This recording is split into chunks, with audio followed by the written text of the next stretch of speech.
Evangelio de San Juan, capítulo 14, verso 1 al 14, dice así: No se turbe vuestro corazón. ¿Creéis en Dios? Creed también en mí. En la casa de mi Padre muchas moradas hay. Si así no fuera, yo os lo hubiera dicho. Voy pues a preparar lugar para vosotros. Y si me fuere y os preparare lugar, vendré otra vez y os tomaré a mí mismo, para que donde yo estoy, vosotros también estéis. Y sabéis a dónde voy, y sabéis el camino. Le dijo Tomás: Señor, no sabemos a dónde vas, ¿cómo pues podemos saber el camino? Jesús le dijo: Yo soy el camino y la verdad y la vida. Nadie viene al Padre sino por mí. Si me conocieseis, también a mi Padre conoceríais. Y desde ahora lo conocéis y le habéis visto. Felipe le dijo: Señor, muéstranos al Padre y nos basta. Jesús le dijo: ¿Tanto tiempo hace que estoy con vosotros y no me has conocido, Felipe? El que me ha visto a mí, ha visto al Padre. ¿Cómo pues dices tú, muéstranos al Padre? ¿No crees que yo soy en el Padre y el Padre en mí? Las palabras que yo os hablo no las hablo por mi propia cuenta, sino que el Padre que mora en mí, Él hace las obras. Creedme que yo soy en el Padre y el Padre en mí. De otra manera, creedme por las mismas obras. De cierto os digo, el que en mí cree, las obras que yo hago, Él las hará también. Y aún mayores hará, porque yo voy al Padre. Y todo lo que pidiereis al Padre en mi nombre, lo haré, para que el Padre sea glorificado en el Hijo. Si algo pidiereis en mi nombre, yo lo haré. Señor, aprovechamos este texto y estos versículos finales de lo que hemos leído de esta porción para orar a ti, para buscar tu rostro en el nombre de tu Hijo Jesucristo. Mi Rey, tú conoces nuestro corazón y sabes cuándo estamos atribulados y cuándo necesitamos tu consuelo. Tú sabes la angustia que puede dominar nuestra alma, paralizar nuestros pensamientos, inutilizar, Santo Señor, incluso los dones y las capacidades que tú nos has dado, solo porque nuestro corazón se angustia en medio de la dificultad, en medio de la tribulación. Ayúdanos hoy, Señor, porque no queremos vivir angustiados, no queremos vivir atribulados, no queremos vivir, oh Santo Señor, como si tú no fueses nuestro consuelo. Ayúdanos a verte en tu palabra en esta mañana, te lo pedimos, Jesús, por la obra de tu Espíritu Santo, y consuélanos con quien tú eres. En el nombre de Jesús te lo pedimos, oh Rey. Amén y amén. ¿Cuántos han tenido el corazón afligido? ¿Cuántos han estado alguna vez angustiados? La persona en angustia es una persona susceptible de cualquier cosa, de tomar decisiones a la ligera, de tomar decisiones en contra de sí mismo, al punto del suicidio, o en contra de otros, al punto del homicidio, y en el medio, todo lo que usted le quiera meter. La persona afligida es una persona susceptible de tomar no solo malas decisiones, sino también de alejarse de aquel que lo puede sacar de su propia aflicción y de su propio dolor, del Señor Jesucristo. Si el corazón suyo y mío está afligido, es porque es humano y frente a las dificultades se aflige. Pero si no sale de la aflicción, es porque no está mirando a Cristo, sino que está mirando al mundo o sus circunstancias. Si seguimos afligidos, angustiados, atribulados internamente, y no para o no cesa la angustia y la aflicción en nuestro corazón, es porque no estamos mirando a Cristo. ¿Qué estamos mirando? ¿Sabe qué le dijo? Lo veíamos la semana pasada Pedro a Jesús. Jesús se conmovió, la misma palabra que aquí aparece como no os turbéis. La turbación de los discípulos le pasó a Jesús como conmoción. Jesús se conmovió frente al hecho que lo iba a traicionar Judas en medio de lo que él tenía que hacer. Pero cuando se conmovió y le habló a sus discípulos, les aclaró que él tenía que padecer, y cuando le dijo que él tenía que padecer y se iba, Pedro le preguntó: Señor, ¿a dónde vas? Lo que empezamos a leer en el versículo 1 viene desde el capítulo 13 como respuesta a la pregunta de Pedro: ¿a dónde vas? El versículo 1 dice: no se turbe vuestro corazón, creéis en Dios, creed también en mí. Versículo 2: en la casa de mi Padre muchas moradas hay, si así no fuera yo os lo hubiera dicho. Voy pues a preparar lugar para vosotros. Me voy, muchachos, y los dejo, pero me voy a la casa del Padre. Me voy, y voy a sufrir mucho al irme porque voy a pagar por ustedes, pero me voy a la casa del Padre. Le está respondiendo a Pedro: ¿a dónde vas? Porque Pedro, igual que los demás discípulos, estaban angustiados y atribulados porque Cristo se iba y los dejaba. Los dejaba. No hay comparación que pueda hacer con respecto a esto. Si les dijera que es como cuando usted va al terminal de transporte o al aeropuerto a despedir a un familiar muy querido que se va después de haber vivido toda la vida con usted, me quedaría corto en el ejemplo, porque muchos de nosotros lloramos. Si le dijera que es como ir a un sepelio, como lo haremos en la tarde, si vamos al servicio fúnebre del hermano Luis Villamizar, y oráramos, y saludáramos, y consoláramos en Cristo a los familiares, y les dijera que nos sentiríamos tristes en ese momento porque parte alguien que nos acompañó durante mucho tiempo en la iglesia, durante años en la iglesia,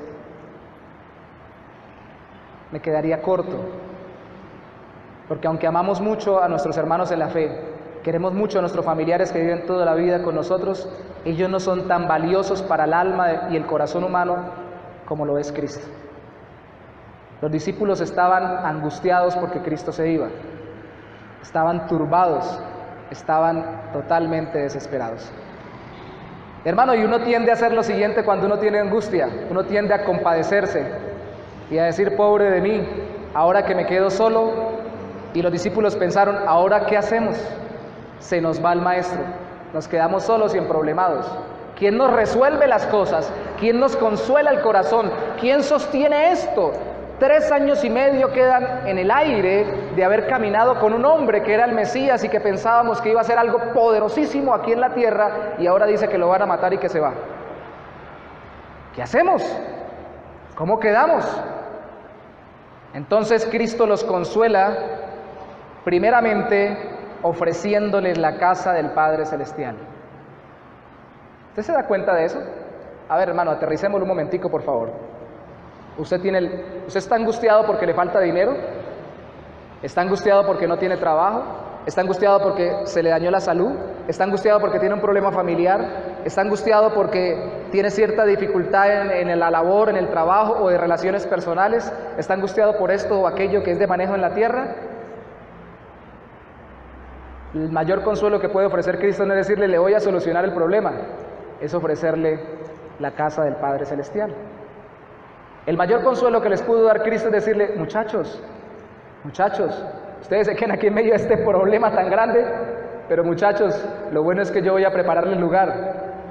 Consuélense sabiendo que yo voy a promover o continuar la obra que ya inicié en ustedes, al punto que los voy a llevar a donde yo estoy. Y alguien pudiera decir: pero bueno, Señor Jesús, el problema es que ahorita nos pueden matar. El problema es que ahorita quedamos sin sustento. El problema es que estamos lejos de nuestras casas. Y ahorita podríamos decir: Señor Jesús, el problema es que tengo una dificultad con mi pareja. El problema es que mis hijos no me obedecen. El problema es que estoy perdiendo en la universidad. El problema es que no tengo trabajo. El problema es este, Señor Jesús, si usted me ofrece el cielo o la casa del Padre. Amados hermanos, usted siempre consuela a los demás ofreciéndole lo mejor que tiene, ¿o no? Imagínese que yo tengo la posibilidad de colaborarle a alguien económicamente y le doy una pequeña ayuda, pero si yo tengo una casa, tengo dinero, tengo recursos, tengo alimentos y lo llevo hasta mi casa y lo cobijo bajo mi hogar, le doy lo mejor que tengo, le doy todo lo que tengo. Cristo nos está ofreciendo todo lo que tiene, y lo mejor que tiene el Hijo es la comunión con el Padre Celestial. ¿Qué más queremos que nos dé? Con ese primer punto ya deberíamos estar diciendo, wow, Cristo nos ofrece la casa del Padre. Verso 2, en la casa de mi Padre muchas moradas hay. Si así no fuera, yo os lo hubiera dicho. Voy pues a preparar lugar para vosotros. Verso 3, y si me fuere y os prepararé lugar, vendré otra vez y os tomaré a mí mismo, para que donde yo estoy, vosotros también estéis. Lo que yo vivo, lo que yo disfruto, lo que yo tengo, lo que yo gozo, quiero que lo gocen ustedes conmigo. Quiero que lo disfruten ustedes conmigo. ¿Se están dando cuenta ustedes de este tipo de Salvador? No es un Salvador distante que dice, yo les voy a dar un boleto para entrar al cielo y se van a quedar en la parte de afuerita de la casa de mi Padre. Yo les voy a dar un boleto para que no se vayan para el infierno y les voy a dejar un lugar cercano a donde yo voy a estar y que puedan contemplar cómo es que yo disfruto una relación con el Padre Celestial después de todo lo que ustedes sufrieron en esta vida. Está diciendo, yo les voy a llevar a la intimidad de la relación conmigo, de la relación entre mi Padre y yo. Y aunque en toda la extensión de la palabra no podemos disfrutar exactamente la misma relación entre el Padre y el Hijo, porque eso es una relación interna dentro de la divinidad, sí podemos disfrutar de la conectividad, del amor entre los dos, sintiéndonos amados por ellos cuando estemos en el cielo. Y eso empieza ahora. Les digo algo, mis hermanos, todo el capítulo 14, por favor léanlo en su casa, es un consuelo. Al final del capítulo 14, unos 6, 7 versículos antes del final, se promete el Espíritu Santo, pero se dice que el Espíritu Santo vendrá a morar en nuestro corazón. La palabra moradas del versículo 2 y la palabra morar en nuestro corazón, o que vendrá a morar con nosotros, en nosotros, el Espíritu Santo, solo aparece en este capítulo. Y es una palabra que significa lugar para vivir mucha gente, tanto que algunas Biblias lo han traducido mansiones. El asunto no es lujo, el asunto es espacio donde usted va a poder vivir relajado.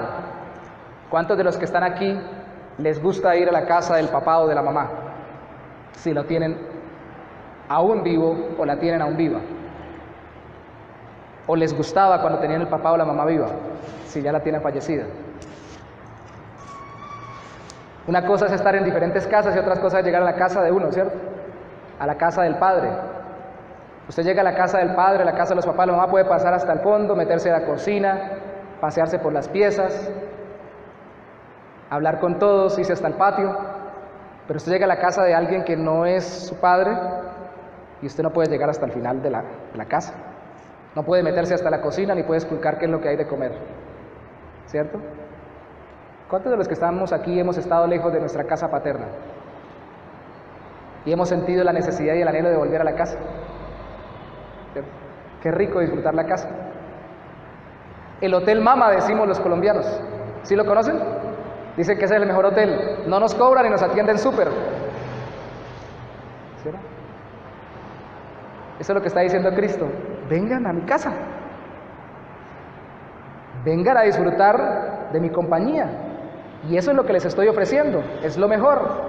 ¿Por qué Cristo ofrece esto? Primero, porque al ser Dios con el Padre puede ofrecer su casa. El versículo 1 dice, creed en Dios, creed también en mí. Creéis en Dios, creed también en mí. Está diciendo, así como creen en Dios, pueden creer en mí. Y ahí es donde empieza el tema de la Trinidad. No aparece la palabra Trinidad en ninguna parte de la Biblia. Pero en estos capítulos que vamos a ver al Padre, al Hijo y al Espíritu Santo en medio del discurso de Jesús, aparecer activamente e intercalarse de tal forma de que se muestran como tres distintos y al mismo tiempo se muestran como un Dios. Si Él es Dios, Él puede ofrecer la casa de Dios, la intimidad con Dios, porque Él es Dios junto con el Padre. Y escucha, hermano, porque nada consuela como consuela las relaciones con las personas. Y la persona más perfecta y el lugar más deleitoso es la persona de Dios y el lugar de su presencia más íntima, que es el trono celestial. Las cosas no consuelan, hermano. Si yo hoy falleciera, esperaría que mi familia no estuviera consolada porque les dejé plata en el banco, o porque les dejé enseñanzas, o porque les dejé algunas cosas especiales, o algunas autorizaciones para entrar en ciertos lugares. Esperaría que ellos sintieran que el consuelo de su corazón sería más grande si yo estuviera con ellos. Las cosas no pueden reemplazar a las personas. Cuando usted necesita consuelo, no necesita que le den algo, necesita a alguien. Por eso ahorita que estemos en la tarde, si vamos a un sepelio, la gente no necesita que usted le diga muchas cosas, la gente necesita que lo tengan uno al lado. Yo recuerdo, hace muchos años, en un sepelio, en un lugar donde trabajaba, en una empresa distribuidora, falleció la mamá, la mujer, la esposa de uno de los líderes de ventas. Pocas veces he visto yo a gente llorar tan fuerte. Durante todo el desfile del entierro, gritaba, no lloraba.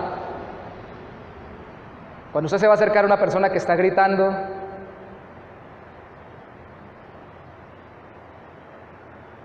yo me quedé callado, le eché el brazo encima y me daba cuenta que en su dolor parecía que ni siquiera se daba cuenta quién estaba al lado de él. Pasaron los días, le pregunté a la persona, hermano, usted con tanto dolor, yo me imagino que ni cuenta se dio. Me dijo, ¿sabe qué no? Me dijo él, yo no recuerdo qué me dijeron, si algo me dijeron, porque parecer muchos me hablaron, pero sí recuerdo quiénes estuvieron y recuerdo quiénes me acompañaron. A veces nosotros pensamos que el consuelo viene por lo que nos digan o por lo que nos den, más que por los que están a nuestro lado. Y el Señor con su presencia quiere consolarnos, no simplemente darnos, porque al regresar al Padre, Cristo mismo se fue a preparar lugar del que luego regresaría por los suyos. Algunos eruditos interpretan que esto es cuando Cristo viene por cada uno de sus hijos al morir. Otros dicen, y son la mayoría, que esto es cuando Cristo regrese en gloria, cuando seamos resucitados al final de los tiempos y nos lleve a morar con Él. Esto segundo sería más coherente con el hecho de que venga a llevarnos para que seamos como Él eternamente, que Él ya es cuerpo glorioso por haber resucitado. Pero lo primero tiene que ver, porque cuando partimos de esta tierra no quedamos en el aire ni vamos al sueño de los justos, como le llaman algunos, citando mal un texto bíblico. Por favor, vaya conmigo sin perder Juan a 2 de Corintios 5 del 6 al 8. 2 de Corintios 5 del 6 al 8. Yo esperaría que a estas alturas el corazón de cada uno de ustedes estuviera diciendo, pero bueno, yo venía con una inquietud y ahora me están hablando del cielo y de ir al cielo. Sí, es que ese es el objetivo, que su inquietud se quede por debajo en el piso y la gloria del Señor eterna con Él todo lo cubra y todo lo sane y aquello quede en su debido lugar. 2 de Corintios capítulo 5 versículos 6 y 8. Versículos 6 al 8, 5 del 6 al 8. Así que vivimos confiados siempre y sabiendo que entre tanto que estamos en el cuerpo, estamos ausentes del Señor. Porque por fe andamos, no por vista. Andamos con el Señor, pero por la presencia de su Espíritu Santo, pero no andamos con Cristo junto con el cuerpo glorioso de Él. Pero mire lo que dice el verso 8, pero confiamos y más quisiéramos estar ausentes del cuerpo y presentes en el ¿qué? Y esto no es en uno u otro lugar nada más que lo dijera el apóstol Pablo y estuviera en el Nuevo Testamento. Era la expectativa de todos los discípulos. Usted mira Filipenses capítulo 1, cuando el apóstol Pablo dice, para mí el vivir es Cristo y el morir es ganancia, no es porque Pablo fuera suicida, es porque sabía que, como él lo dice versículos más adelante, me es mejor estar con Cristo. Y si me ponen a escoger en el capítulo 1 de Filipenses, él dice, si quedarme aquí o partir a estar con Cristo, no sé qué escoger, porque aquí soy útil por la gloria de Cristo y para la obra del Señor, pero es mejor estar con Él. Lo que nos indica que para el cristiano el cielo es Cristo, estar con Cristo. Donde esté Cristo, estoy mejor. Y aunque podríamos hablar y nos podríamos debatir durante mucho tiempo en un estudio teológico de la Biblia, que si el cielo es un lugar o es un estado, o es un lugar y un estado donde Dios concentra o condensa más su presencia de forma gloriosa para manifestarse mejor a nosotros y satisfacer más nuestra alma con su propio ser, y todo lo demás, para el cristiano se resume: donde esté Cristo, allí yo quiero estar. Donde esté Cristo, allí yo quiero estar. Allí yo quiero estar. Es que Cristo, perdónenme por lo que voy a decir, pero aunque pareciera herejía, no lo es. Si Cristo estuviera en la mitad del infierno, derramando su gracia y llevándonos allí, allí estaríamos mejor que en cualquier otro lugar, porque estaríamos cubiertos por su gracia y su amor. Pero como ha ordenado todo y ha destinado lugares para la eternidad de cada persona, Él ha destinado que estemos en la casa del Padre junto con Él, y nos ha ido a preparar morada en el lugar celestial. Cristo es su cielo. Cristo es su mayor satisfacción. ¿Ama usted a Cristo con todo su corazón? ¿O para usted Cristo es como lo han pintado algunos? Simplemente una forma de llegar a un lugar que le llaman cielo, donde no voy a trabajar, donde nadie me va a decir nada, donde voy a estar sentado o acostado en una hamaca y me van a estar echando aire con una palmera. Porque si esa es su idea de cielo, puede agarrarla y desecharla. La Biblia interpreta que la mayor experiencia que podemos tener de satisfacción eterna es la comunión con nuestro Salvador. Revise los mensajes en el Apocalipsis a las 7 iglesias y se dará cuenta que Él se compromete a Él mismo ser la compensación y la recompensa eterna de cada una de las iglesias. Yo soy la compensación de cada una de ellas. ¿Por qué lo sabemos? Porque en el capítulo 1 de Apocalipsis Él se presenta con diferentes características y luego a cada uno le dice que le dará. Y cuando dice que le dará, le está hablando de una característica que Él mostró de sí mismo en el capítulo 1. O sea que cada aspecto de Cristo, cada forma del Señor Jesús, cada manifestación de su carácter es lo que nos satisface eternamente.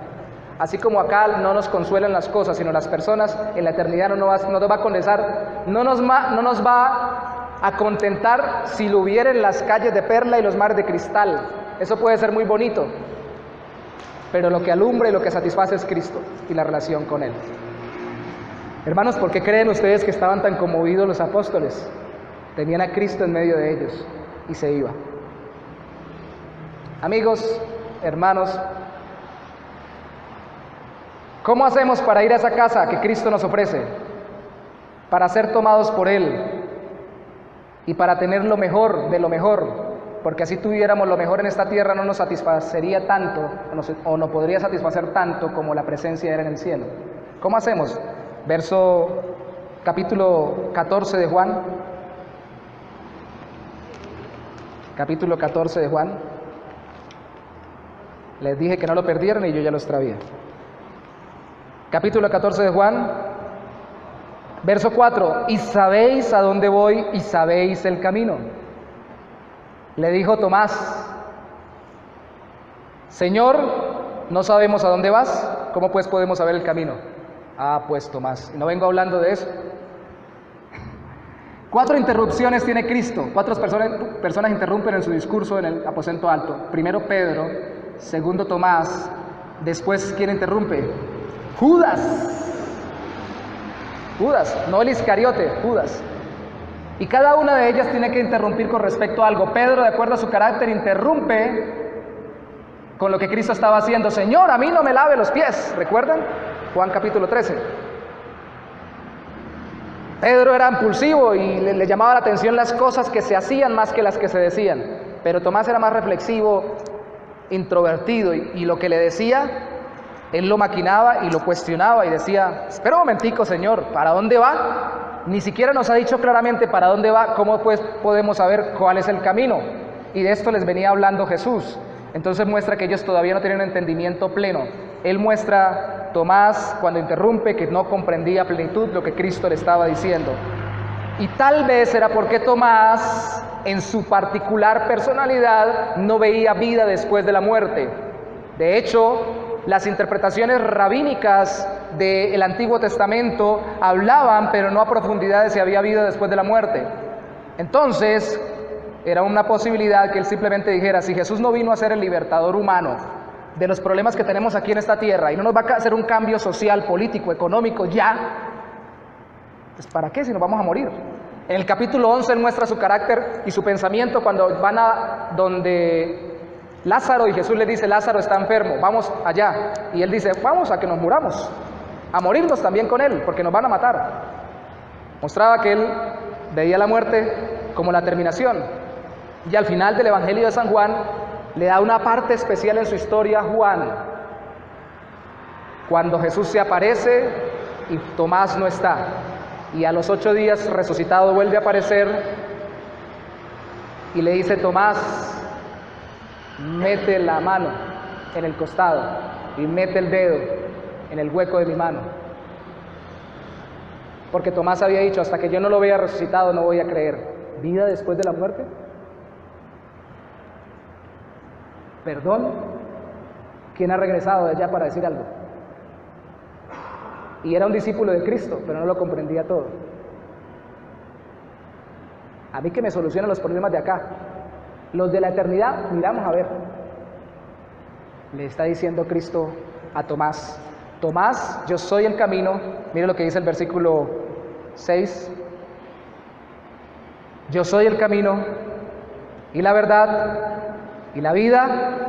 Nadie va al Padre sino por mí.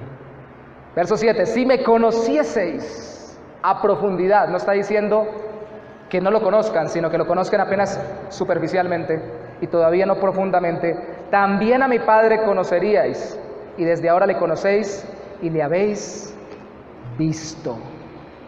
Le habéis visto. Lo importante aquí no es detenernos porque no tenemos tiempo para ello. Lo hicimos cuando vimos los 7 yo sois de Jesús en el Evangelio de San Juan, en qué es el camino, qué es la verdad y qué es la vida. Algunos dicen que el camino es la forma, la verdad es el contenido y la vida la consecuencia. Y hay muchas interpretaciones alrededor del asunto. Lo particular es que dice el camino, la verdad y la vida. Le pone un artículo antes de cada palabra. Pero lo que vemos es que si se usa como se usaba en el lenguaje judío, es una aseveración que tiene que ver la una con la otra, cuando hay reiteración uniendo con la palabra ahí. Lo importante es la primera palabra para poder entender las otras dos. Camino, que es la que se repite durante 3 versículos. La forma en que podemos llegar a Dios. Porque a usted le pueden ofrecer el cielo y toda su gloria para que no se queje aquí en la tierra y para que viva tranquilo y consolado. Pero ¿cómo lo llevan al cielo? ¿Cómo llegar allá? ¿Con una escalera grande y otra pequeñita? Como dice la canción de La Bamba. ¿Así se llega al cielo? ¿Con una escalera grande y otra chiquita? ¿Cómo se llega al cielo? Jesucristo dice, yo soy el camino. El camino no es una forma, el camino es una persona. Y es la relación con un individuo que se llama Jesucristo, el Hijo de Dios, la que nos va a dar la entrada. Recuerdan que en Mateo, Jesucristo dice, angosta es la puerta y angosto el camino que lleva a la salvación, a la vida eterna. Y ancho el camino y ancha la puerta que lleva a la perdición. Porque no es un camino para ir al cielo, es el camino para ir al cielo. Y aquí esto se pone complejo. Les voy a dar un ejemplo. Hace unos años escuchaba una entrevista que le hacían al pastor John MacArthur de Estados Unidos, porque aquí es donde nos podemos nosotros los cristianos exclusivistas, fundamentalistas, ultraconservadores con respecto a la palabra, y esa es la postura cristiana tradicional, bíblica, y espero que sea la de nuestra iglesia siempre. Al pastor le preguntaban en el programa, pastor, ¿entonces la gente que no cree en Cristo no puede ir al cielo? Por más buena gente que haya sido. Y yo recuerdo tanto que estaba alrededor de él conectados en diferentes partes, estaba el gurú de la India, Deepak Chopra. Y había otra persona, una psicóloga internacional muy conocida, yo recuerdo solamente Deepak Chopra, la cara que puso Deepak Chopra. Él dijo, claro, no es que para él, así, enojado. El de la meditación trascendental, que no se enoja por nada porque está siempre conectado con el universo, se enojó y dijo, claro, porque para él todos los que no creen en Cristo como él lo predica, van por el infierno. Se enojó. Todos se enojaron. Un auditorio conectado internacionalmente, por lo menos los conferencistas conectados internacionalmente. Lo estaba entrevistando Larry King, que sería como el Pacheco nuestro allá en Estados Unidos. Y él dice muy tranquilo, muy calmado, le dice, les voy a comentar algo. Una anécdota. Perdón, él dice que no, discúlpeme, desconecto esto. Él dice les comento la verdad. La Biblia dice que el único camino es Dios.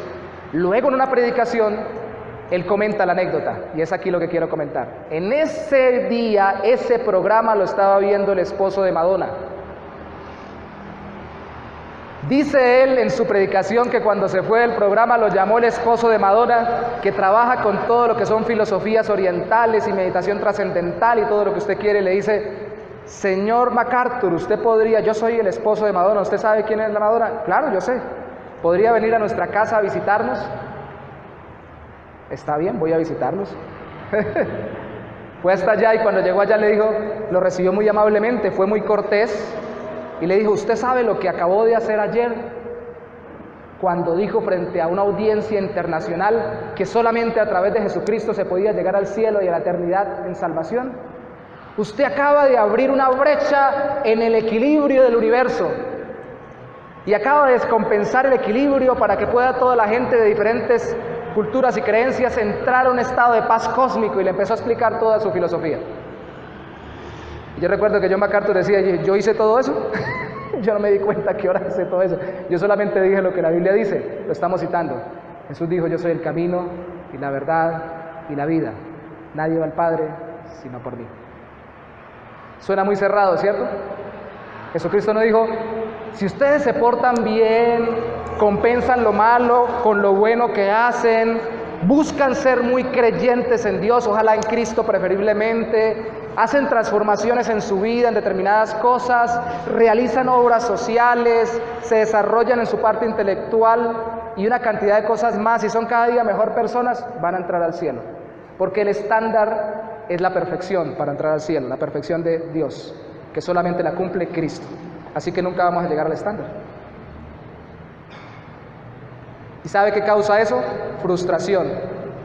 No solamente porque no podríamos entrar al cielo, sino porque aquí tampoco nada nos podría satisfacer. ¿Usted sabe qué es tratar uno de cambiar y cambiar toda la vida y de pronto cuando ya tiene todo armado encuentra que tiene un defecto? Es la frustración más grande, porque el perfeccionismo ahoga el corazón. No reconocer que no somos perfectos y que la única perfección la tenemos en Cristo. Caminamos en perfección y por eso avanzamos en nuestra comunión con Él en santidad, pero no logramos la salvación por nuestra obra, sino por la obra de Cristo. Nadie va al Padre sino por mí. Y exegéticamente hablando, la palabra nadie significa nadie. Teológicamente interpretativamente aquí la palabra nadie significa nadie, significa ninguno. Nadie puede llegar al cielo sino por mí. ¿Se dan cuenta ustedes de esto? ¿O Cristo era un loco de atar? ¿O era un mentiroso tan bueno que se creía las mentiras del mismo?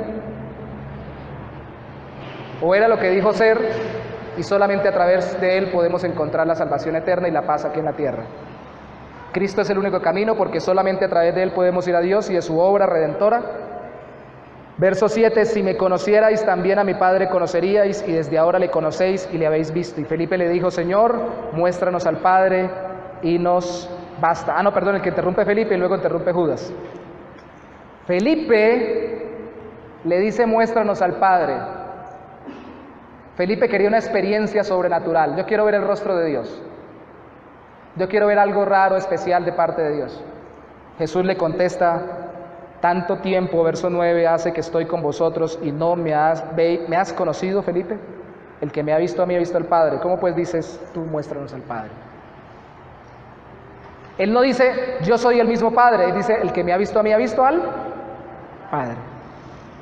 Más adelante dice, ¿no crees que yo soy el Padre en el Padre y el Padre en mí? No está diciendo, ¿no crees que yo soy el mismo Padre? Está diciendo, yo soy en el Padre y el Padre en mí. Las palabras que yo os hablo no las hablo por mi propia cuenta, sino el que el Padre que mora en mí, Él hace las obras. Si se da usted cuenta, aquí no dice, el Padre que mora en mí, cuando yo hablo, Él me da lo que tengo que hablar. Sino dice, el Padre que mora en mí, cuando yo hablo las palabras que Él me da, hace las obras. Y las obras que más impactaron como señal de salvación de Cristo fueron los milagros a la gente en sus ojos o en su experiencia. O sea que mientras Jesucristo predicaba quién era y la relación que tenía con el Padre, entonces Dios iba haciendo milagros. El Padre iba orando. Él iba hablando y el Padre iba obrando. No es que Él fuera hablando y el Padre fuera hablando a través de Él. Mejor aún, Él iba hablando y el Padre iba haciendo las obras. Así Él hiciera las obras, era el Padre que hacía las obras a través de Él. Hermanos, ¿ustedes creen que realmente Jesucristo pensaba que Él era Dios junto con el Padre? Juan capítulo 5. ¿O por qué creen ustedes que lo bautizó? ¿Será que estamos malinterpretando lo que escribió Juan? ¿Juan realmente está queriendo decir que Jesús es el mismo Dios junto con el Padre? Por favor, mire conmigo el capítulo 5, el versículo 18. Mejor desde el 17 para que vean la conexión con el tema nuestro. Y Jesús le respondió, mi Padre desde hasta ahora, trabaja y yo. Conexión con el Padre, lo que hace el Padre yo lo hago. Somos uno en la divinidad. Por esto, versículo 18, los judíos aún más procuraban matarle. Escuche esto, porque no solo quebrantaba el día de reposo, sino que también decía que Dios era su propio Padre, haciéndose parecido a Dios. Y dice igual, ¿cierto? Haciéndose igual a Dios. La paternidad del Padre para con Jesucristo es diferente a la paternidad para con nosotros en adopción. Por creación, primero, siendo criaturas, pero sobre todo por adopción, por la fe en Cristo. El Padre y el Hijo tienen la misma naturaleza divina. Si usted quiere que yo se lo explique detalladamente con pelos y señales hasta que lo pueda entender, espere hasta que esté en el cielo para que lo pueda entender completamente. Allí el Padre lo impresionará con el hecho de que Él es uno junto con el Hijo. Mientras tanto, solamente reciba lo que la Biblia dice. Que Jesús estaba dándose a conocer y que al darse a conocer estaba dando a conocer al Padre y que el Padre estaba obrando, porque las características del carácter de Dios se veían en Jesús. ¿Dónde usted conoce la misericordia del Padre Celestial? Si no es en la misericordia de Cristo. ¿Dónde conoce usted el juicio del Padre Celestial sobre el pecado? Si no es en el juicio que Cristo promulgó sobre el pecado y que llevó sobre sí por el pecador, en vez del pecador, en reemplazo del pecador que cree en Él. ¿No es en Cristo que se ve al Padre? ¿Que se conocen los atributos de Dios? Verso 11, Juan capítulo 14, 11 dice, creedme que yo soy en el Padre y el Padre está en mí, de otra manera creedme por las mismas obras. Tantas obras hemos hecho, Felipe, y aún no entiendes. Tantas obras he hecho, las obras del Padre, y todavía no ven al Padre en mí. Pues más, asústese. Porque así como el Padre le dio al Hijo y lo usaba para hacer sus obras, ahora el Hijo le va a encargar a sus discípulos que hagan la obra de Él aquí en la tierra. Porque Él nos lleva al cielo, a la casa del Padre, nos la ofrece, Él es el camino para que lleguemos y Él es el que nos representa delante del Padre cuando oramos para representarlo a Él aquí en la tierra y hacer su obra. Verso 12, de cierto os digo, el que en mí cree, las obras que yo hago, Él las hará también, y aún mayores hará, porque yo voy al Padre. Mayores en grado, hermanos, alrededor de 4 o 5 milagros, no recuerdo exactamente, solo narra el Evangelio de Juan, milagros de Jesús. Pero solo con los que narra tenemos suficiente para saber que nadie ha hecho milagros mayores en intensidad o en grado que Jesús. En el capítulo 9 sana a un ciego de nacimiento, eso es muy fuerte, pero en el capítulo 11 resucita a un muerto de 4 días, que ya hedía. Y luego él mismo, por el poder del Espíritu Santo, resucita entre los muertos, tomando su propia vida, luego de haberla entregado para ascender al cielo junto con el Padre. Díganme quién ha hecho un mayor milagro que esos. ¿Quién? O sea que el mayor milagro o los mayores milagros que harían los creyentes en Cristo no deben ser mayores en intensidad, sino en número o en cantidad. Y eso se da por medio de la predicación del Evangelio. Cuando más gente conoce, se convierte, por medio de la obra del Espíritu Santo, se convierte ante la predicación del Evangelio. Pedro se levantó en el día de Pentecostés y miles se convirtieron en su primera predicación. Cristo apenas si tenía un puñado de hombres que le estaban siguiendo fieles cuando Él murió. Y uno de esos se levanta y 3,000 se convierten y se bautizan. El número o la cantidad de la obra de Cristo se multiplica. Y entonces nosotros estamos llamados a representarlo aquí en la tierra porque Él nos está representando en el cielo. Y mire lo que dice el versículo 13. Y todo lo que pidiereis al Padre en mi nombre, lo haré para que el Padre sea glorificado en el Hijo. Si algo pidieres en mi nombre, yo lo haré. ¡Wow! La oración.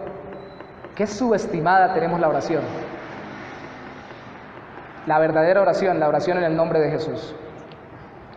Porque Cristo se compromete que cuando oramos en su nombre, Él mismo vendrá a obrar la respuesta sobre nuestras vidas. Y hermanos, empezamos con turbación de los discípulos y todavía no se les ha ido la turbación, porque luego la semana entrante veremos, les debe hablar del Espíritu Santo, que es el Consolador por excelencia. Hermanos, ¿cómo oramos cuando estamos atribulados y acongojados? ¿Cómo oramos? ¿Oramos en el nombre de Cristo? ¿Qué es orar en el nombre de Cristo? Empezar diciendo en el nombre de Cristo y terminar diciendo en el nombre de Cristo. ¿Eso es orar en el nombre de Cristo? Cuando yo voy y le hablo a alguien en nombre de Miguel Ángel, ¿qué tiene que pasar para que yo le hable a alguien en nombre de Miguel Ángel? ¿Qué es lo que hace uno cuando habla al Padre en el nombre del Hijo? ¿Qué tiene que pasar cuando yo voy a hablar con alguien en el nombre de Miguel Ángel? Tengo que tener una relación con Miguel Ángel, ¿cierto? Y como dijo alguien, no es tanto que yo conozca a Miguel Ángel, es que Miguel Ángel me conozca. Porque yo sé que Miguel Ángel es un señor de bigotico que va a una iglesia que se llama Iglesia Bautista del Buen Pastor, y llega donde alguien, en el nombre de Miguel Ángel, el que va a la Iglesia Bautista del Buen Pastor, la que queda en la avenida Quebraseca entre 22 y 23, dice, bueno, a Miguel Ángel lo conocemos, como dijeron alguna vez unos demonios a unos exorcistas ambulantes. A Miguel Ángel lo conocemos, pero usted no lo conocemos, hermano, así que no le vamos a hacer caso. Unos exorcistas dijeron eso a un endemoniado, le hablaron al demonio en el nombre de Jesucristo, el que predica Pablo. Sálganse, demonios. Y el endemoniado les contesta, por obra del demonio, a Cristo lo conocemos y a Pablo también, pero a usted no sabemos quién sea. No se trata de que yo llegue a la casa del nuevo presidente de Duque y diga, Casa Nariño, por favor me dejan entrar si es tan amable. Pero usted quién es, no, es que yo conozco al presidente, hermano. ¿Quién no conoce al presidente? Si acabo de salir de la locución. El problema es si él lo conoce a usted. Espera, le preguntamos. Yo no conozco a ese señor, no lo deje pasar. ¿No es eso lo que pasará también cuando en la eternidad la gente vaya al cielo? Y es lo que pasa también en la actualidad cuando uno se acerca al Señor y simplemente repite de labios para afuera en el nombre de Cristo. Porque es que el Padre no contesta, porque tal vez no conocemos al Cristo bíblico o no hemos profundizado en quién es Él, para profundizar en sus anhelos y deseos y pedir conforme a su voluntad y realmente para la gloria de Él y el beneficio de nuestra vida. Yo sé que es más fácil predicar de la siguiente forma: hermanos, si el texto bíblico dice que todo lo que pidan en mi nombre yo lo haré, pida a ver por esa boca. Es más, en otro texto el Señor dice que no habéis tenido nada porque no habéis pedido nada. ¿Qué quiere? Un carro, una moto, un trabajo, una esposa, unos hijos transformados, un matrimonio restaurado. Pida por esa boca, que lo que pida le será concedido. Además, yo he trabajado en ventas y eso se le suena muy bien a un vendedor, pero no es bueno para un predicador. Eso es programación neurolingüística. Eso es sugestión, termina siendo manipulación. Y lo que menos deberíamos querer los predicadores es manipular a la gente. Mi trabajo no es manipular, mi trabajo es presentarles al Cristo de la gloria. Pero es un buen trabajo, hermanos, porque cuando yo lo presento, no lo presento con mis fuerzas ni en mi ánimo. Trato de hacerlo lo más fielmente posible por la guía del Espíritu Santo y conforme a su palabra, pero la obra de que usted lo conozca es la obra del Espíritu Santo. Así que yo no tengo que convencerlo. Ayer, para ilustrarlo, antier le decíamos con el hijo del hermano Alfonso, es que usted se tiene que quedar aquí, usted no se puede ir con la hermana Carmenza. Usted está hospitalizado, usted se fracturó una pierna, usted tiene 92 años, usted no puede salir corriendo. Ella se acababa de ir a la casa. Tiene que quedarse en la camita. Y el hijo también le estaba explicando. No me convencen, dijo él. Todo lo que ustedes me han dicho no me convence. Le sacamos textos bíblicos, le hablamos del Señor, de su voluntad, de su proceso y tan acá. No me convencen. No me convence. Yo le digo, bueno, hermano, ¿sabe qué? Mejor. Es una tarea del Señor que lo convenza entonces.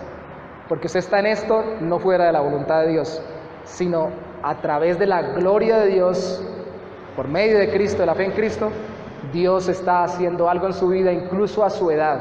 Porque ni siquiera cuando tenemos 100 años, 200 años o 300 años, si lo tuviéramos, dejamos de crecer conforme a la imagen de Cristo. Así que eso no lo voy a convencer yo, que lo convenza el Espíritu Santo. Déjeme orar. Oramos en ese momento y déjeme seguir orando más tarde. Y que lo convenza el Señor, porque no quiero convencerlo yo. No quiero convencerlo yo. Hermanos, ahorita podría decir, y el que se sienta en tribulación. Yo sé cómo es eso. Créame que podría utilizarlo. El que se sienta angustiado y que hoy haya llorado o esta semana haya gemido, levántese y pase al frente porque el Señor le va a limpiar las lágrimas y nunca más va a volver a gemir. No, yo prefiero decirles, el que se sienta en tribulación y angustia, conozca al Cristo de la gloria, al del Evangelio. Búsquelo en oración y conforme a su palabra. Dígale, Señor, tengo tribulación y angustia en mi corazón. Y pregúntele, ¿será porque no te estoy viendo a ti y el cielo como más glorioso que lo que necesito aquí en la tierra? ¿Será que estoy tan entretenido con lo que me hace falta acá que no estoy viendo a dónde voy para allá por la obra de tu Hijo Jesucristo? ¿Y será que cuando digo en el nombre de Jesús y te pido en el nombre de Jesús, solo lo menciono porque no estoy profundizando mi relación con Él y viéndolo como glorioso y satisfactorio para mi vida? De tal forma de que cualquiera me dice algo y es más terrible y más determinatorio o determinante sobre mi vida que lo que el mismo Cristo me dice en su palabra. ¿Se han dado cuenta ustedes de eso? Que lo que nos hace sufrir casi siempre es nuestro Dios y termina siendo nuestro Salvador. ¿Qué te está haciendo sufrir? Falta de dinero. ¿Será que tu Salvador es la plata? Porque si te damos dinero, estás feliz y eres salvado de la bancarrota. Sí, quiero dinero. ¿Qué te está haciendo sufrir? La incomprensión de mi pareja. ¿Será que si tu pareja cambia, entonces tu Salvador es tu pareja? Porque entonces estaría feliz. Sí, claro que ella cambie. Todo se queda corto porque la pareja vuelve a cambiar en algún momento. La plata puede que esté y puede que no esté en algún otro. Cristo permanece para siempre.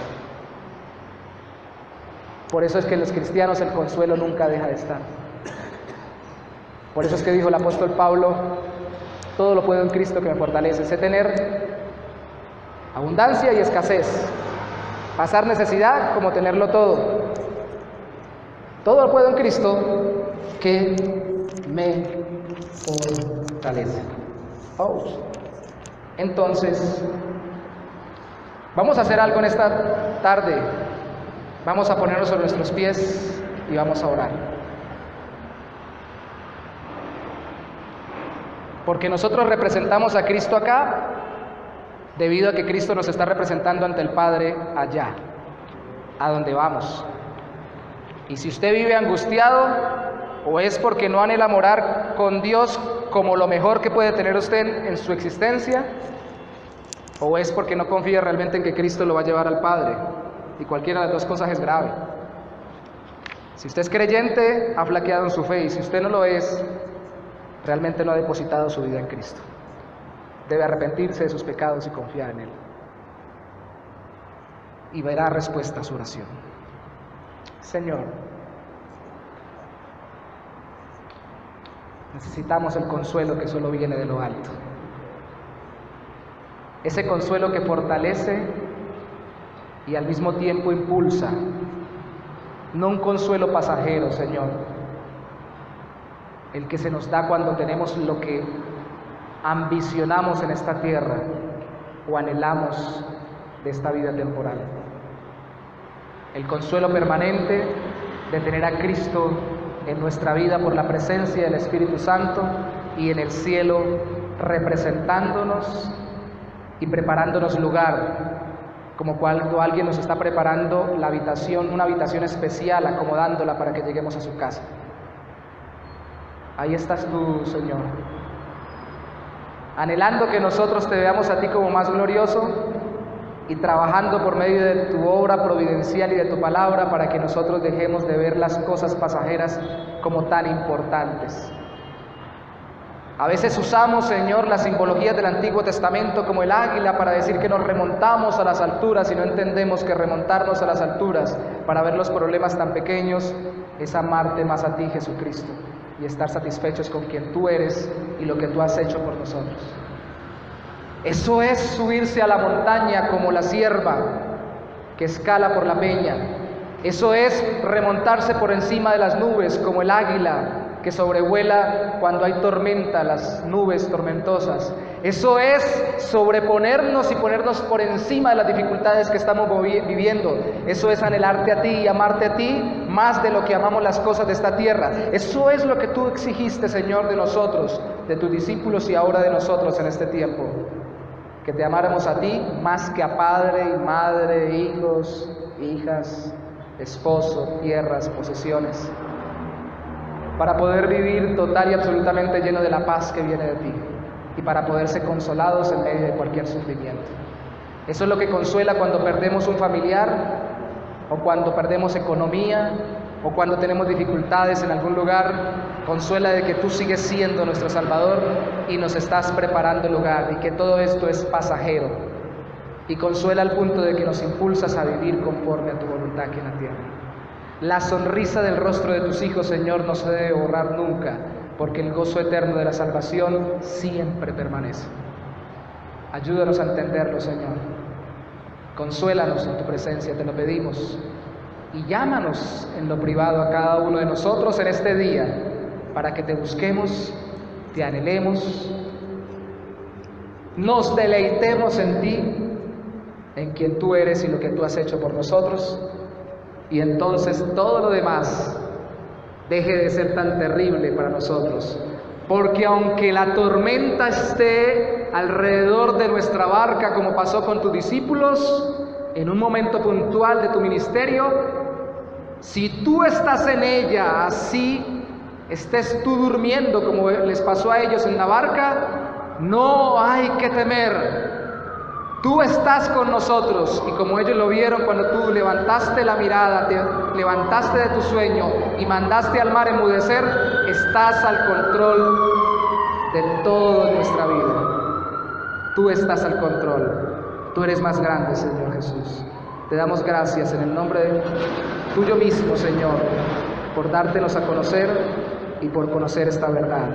Amén y